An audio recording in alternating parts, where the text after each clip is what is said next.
Audio Jungle.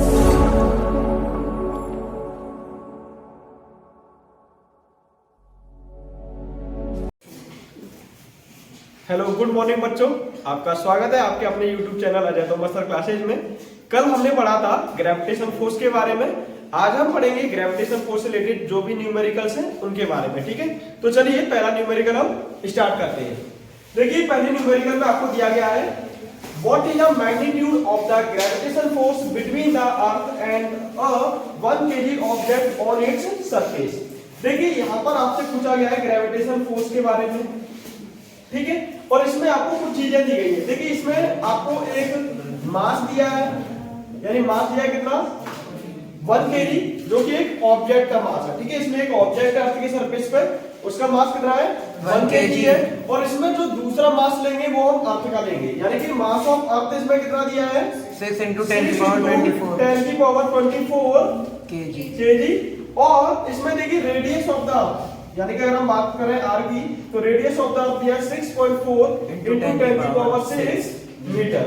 अब इसमें देखिए हमारा कल हमने एक इक्वेशन से जो फॉर्मूला निकाला था ग्रेविटेशन फोर्स का, तो F इक्वल टू होता है G m1 × m2 upon r²। ठीक है, लेकिन इसमें ध्यान दीजिए हमारा जो m1 है वो 1 kg है और m2 यहाँ पे मास ऑफ द अर्थ है। ठीक है, तो उनकी वैल्यू रखते हैं। पहले तो देखिए कैपिटल G की वैल्यू होती है 6.67 × 10⁻11। अब यहाँ पर देखिए m1 की जो वैल्यू दी है वो कितनी दी है 1 kg। m2 की वैल्यू कितनी दी है, यानी कि मास ऑफ अर्थ कितना दिया है 6 × 10⁻24 kg अपॉन रेडियस आपको दिया है 6.4 × 10�6। लेकिन इसमें क्या है r² है, तो इसका भी हम क्या कर देंगे स्क्वायर कर देंगे। ठीक है, अब इस वैल्यू को हम सॉल्व करेंगे। देखिए यहां पर 6.67 है इनटू ये वाला भी 6 इधर ही ले आइए आप, और यहां पे देखिए मल्टीप्लाई में हमेशा जो पावर होती है वो आपस में क्या हो जाती है ऐड हो जाती है। तो यहां पर देखिए 10⁻11 × 10 की पावर कितना है यहाँ पे 24। यहाँ पे देखिए स्क्वायर है तो हम इसे क्या लिख सकते हैं 6.4 × 6.4। और यहाँ पे देखिए 10�6 है, स्क्वायर है तो इसको भी हम 10�6 दो बार लिख सकते हैं। ठीक है, अब इसमें जो पावर है वो आपस में ऐड हो जाएगी 6.67 × 6 अपॉन 6.4 × 6.4। अब यहाँ पे देखिए जो पावर है ये कितना हो जाएगा 10⁻24 है, ये 10⁻11 है। ठीक है, 24 में से आप 11 माइनस करेंगे तो कितना बचेगा यहाँ पर 30। तो यहाँ पर 10 की पावर कितना हो गया 30 हो गया अपॉन ये कितना है 10 की पावर 6 और 6 कितना हो जाएगा 12 हो जाएगा। अब एक चीज ध्यान रखना, जब यहाँ से हम इसको ऊपर लेके जाएंगे तो यहाँ पे जो पावर पे जो साइन है वो क्या हो जाएगा चेंज हो जाएगा, यानी कि नीचे प्लस का है तो ऊपर जाके क्या हो जाता है माइनस का हो जाता है। तो यहाँ पर देखिए 6.67 × 6 अपॉन 6.4 × 6.4। यहाँ पर देखिए इसको ऊपर लेके जाएंगे 10⁻13 × 10⁻12। 6.67 × 6 अपॉन 6.4 × 6.4, ये हो जाएगा 10 यहाँ पर। ठीक है, ये कितना हो जाएगा 10⁻13 में से 10⁻12 जाएगा, तो यहाँ पर 10⁻1 ही बचेगा, जिसे हम केवल 10 ही लिख सकते हैं। ठीक है, अब जब आप इस वैल्यू को पूरी को सॉल्व करेंगे, देखिए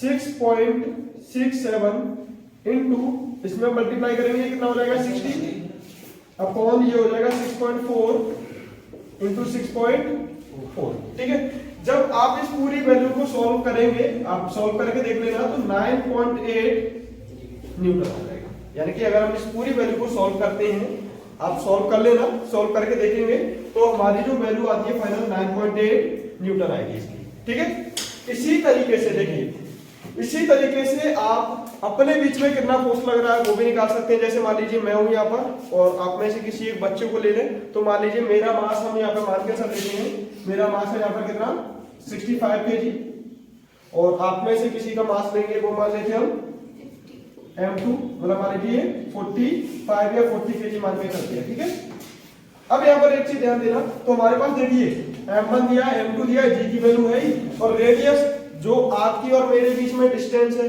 वो डिस्टेंस मान के चलते हैं कितनी है 10 मीटर है। अब इसी तरीके से आप कोई भी फोर्स किन्हीं दो ऑब्जेक्ट के बीच में कितना फोर्स अप्लाई हो रहा है वो आराम से निकाल सकते हैं, केवल आप इस फॉर्मूले का यूज करके। आपको मास पता होना चाहिए दोनों ऑब्जेक्ट का और रेडियस पता होना चाहिए, ठीक है। तो उसकी हेल्प से आप क्या करेंगे, आप उन दोनों ऑब्जेक्ट के बीच में कितना फोर्स लग रहा है वो आप आसानी से निकाल सकते हैं, ठीक है। अब ऐसे ही आपको कुछ और न्यूमेरिकल्स में आप यहाँ पे वैल्यू चेंज करके, जैसे मान लीजिए अर्थ और सन का भी निकाल सकते हैं।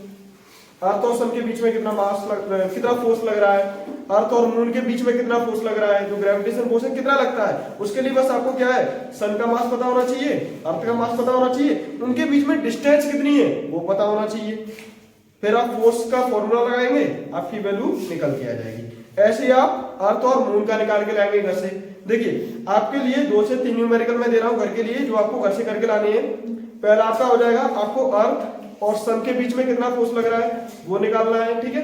दूसरा आपका अर्थ और मून के बीच में कितना फोर्स लग रहा है वो आपको निकालना है, ठीक है। और आप कोई 2 बच्चे बैठे हैं, जैसे मान लीजिए एक रो में ये, एक रो में ये बच्चा बैठा है, तो आप दोनों के बीच में कितना फोर्स लग रहा है आप अपना अपना मास देखना, और कितना फोर्स लग रहा है वो भी आपको कैलकुलेट करके लाना है। तो इसके बेस पे 2 से 3 न्यूमेरिकल बनते हैं, आप आराम से, मतलब जितने भी न्यूमेरिकल होंगे आप आराम से कर सकते हैं, ठीक है। अब नेक्स्ट टॉपिक देखते हैं। अच्छा देखिए एक और न्यूमेरिकल है, उसे देख लेते हैं, ठीक है। इसमें आपको क्या दिया है, a ball is thrown vertically upward with a velocity of 49 metre पर सेकंड, कैलकुलेट द, इसमें पहली बात आपसे पूछी गई है the maximum height to which it rises. देखिए यहाँ पर एक बॉल है, ये सरफेस है मान लीजिए, यहाँ से एक बॉल को ऊपर की तरफ फेंका गया है, और यहाँ पर जो इनिशियल वेलोसिटी थी वो आपको दी गई थी 49 मीटर पर सेकंड। मतलब बॉल को जो फेंका जा रहा है ऊपर की तरफ, वो इस वेलोसिटी के साथ ऊपर की तरफ फेंका गया है। अब जब ये एक सर्टेन हाइट पर ऊपर पहुंच जाएगी, तो यहाँ पर जो v की वैल्यू होगी वो कितनी हो जाएगी, 0 मीटर पर सेकंड हो जाएगी। अब यहाँ पर आपसे पूछा गया है कि जो हाइट है, यानी कि इसने कितनी डिस्टेंस ट्रेवल की, वो हमें इसमें निकालना है। तो देखिए अगर हमारे पास v की वैल्यू है, u की वैल्यू है, और इसमें g की वैल्यू हम लेके चलेंगे 9.8 मीटर पर सेकंड स्क्वायर, तो उसके लिए हमें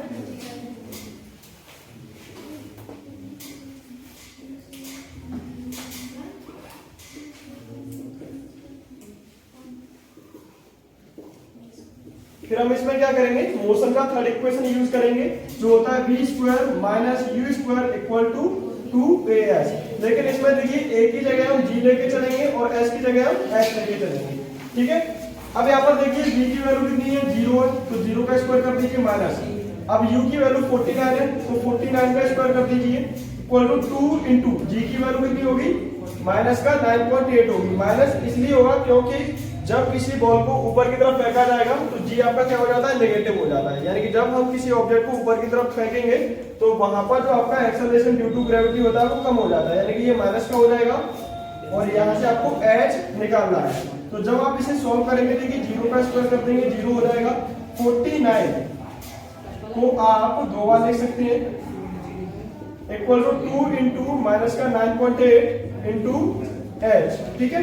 अब यहाँ पर देखिए माइनस 49 इंटू 49 अपॉन, इसको हम नीचे ले आएंगे, 2 इंटू माइनस का 9.8 इक्वल टू h।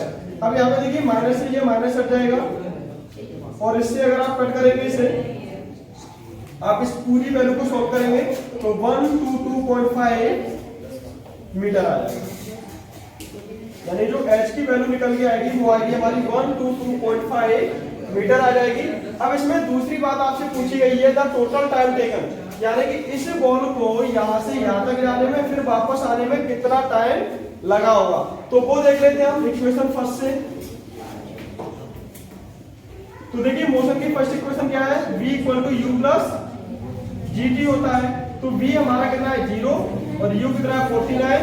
अब यहाँ पर सेम g की वैल्यू कितनी लेंगे, माइनस का 9.8 इंटू t।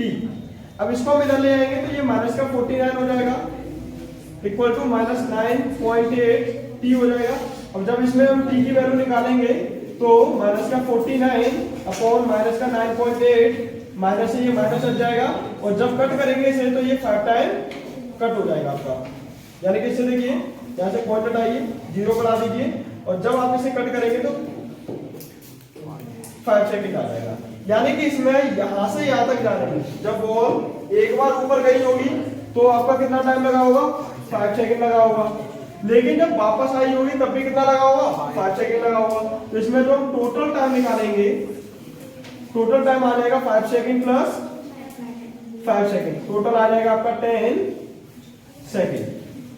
तो ये आपका सेकंड वाले का आंसर आ जाएगा। यानी कि पहली इसमें मैक्सिमम हाइट पूछी थी तो मैक्सिमम हाइट हो जाएगी हमारी 122.5 मीटर, और सेकंड में आपसे पूछा था कि टोटल टाइम कितना लगा होगा बॉल को जब ऊपर जाने में और नीचे आने में, तो टोटल टाइम लगा होगा 10 सेकंड। ठीक है, तो ये देखिए आपका एक न्यूमेरिकल था। इसी बेस पे आप और न्यूमेरिकल कर सकते हैं, नंबर चेंज करिएगा, नंबर चेंज करके फिर आप ऐसे ही एक न्यूमेरिकल को आप 4 से 5 बार करिए। ठीक है, 4 से 5 बार करेंगे तो न्यूमेरिकल करना आपको आ जाएगा। अब देखिए सेकंड, अच्छा देखिए बच्चों, ग्रेविटेशन का एक और मोस्ट इंपोर्टेंट न्यूमेरिकल है, इसे भी देख लेते हैं। इजी है, वैसे आप कर सकते हैं, बस आप न्यूमेरिकल की लैंग्वेज को समझा करो। ठीक है, तो इसमें देखिए आपसे क्या पूछा गया है, A stone is released from the top of a tower of height 19.6।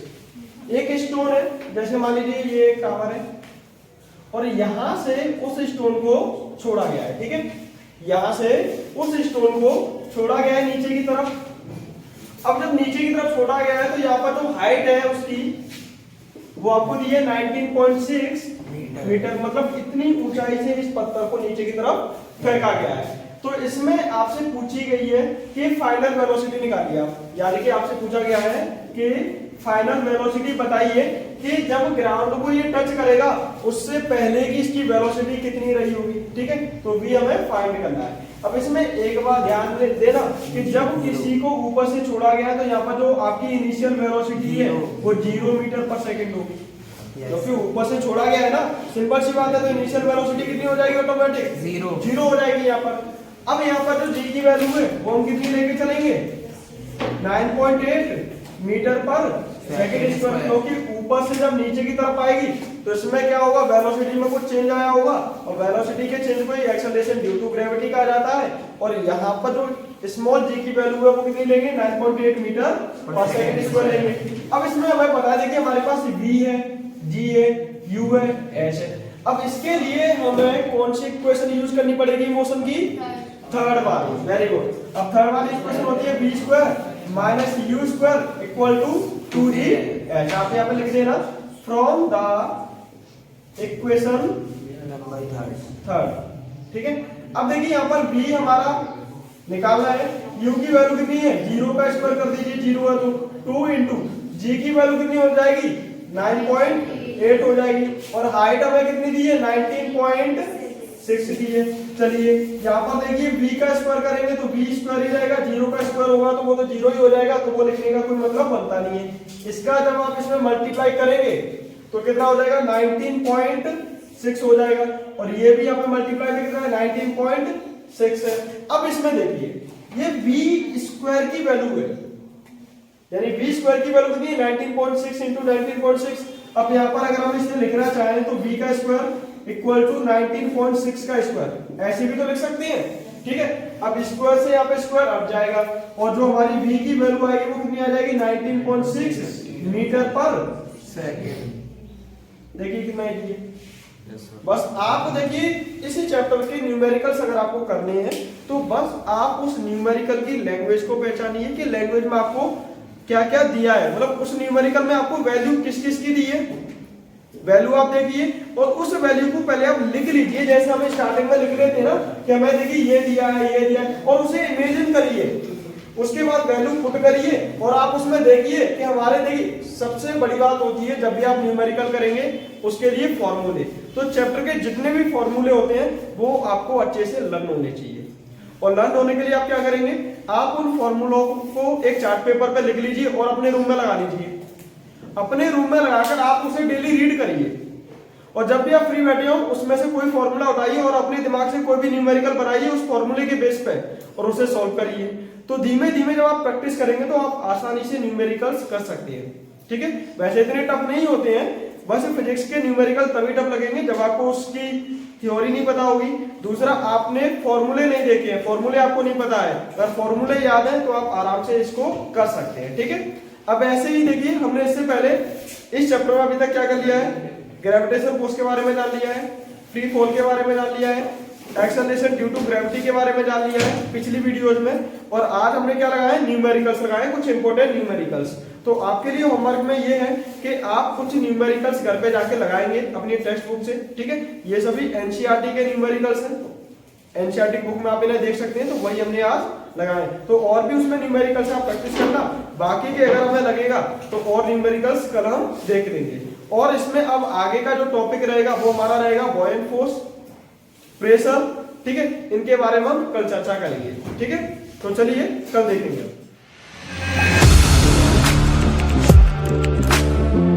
Audio Jungle.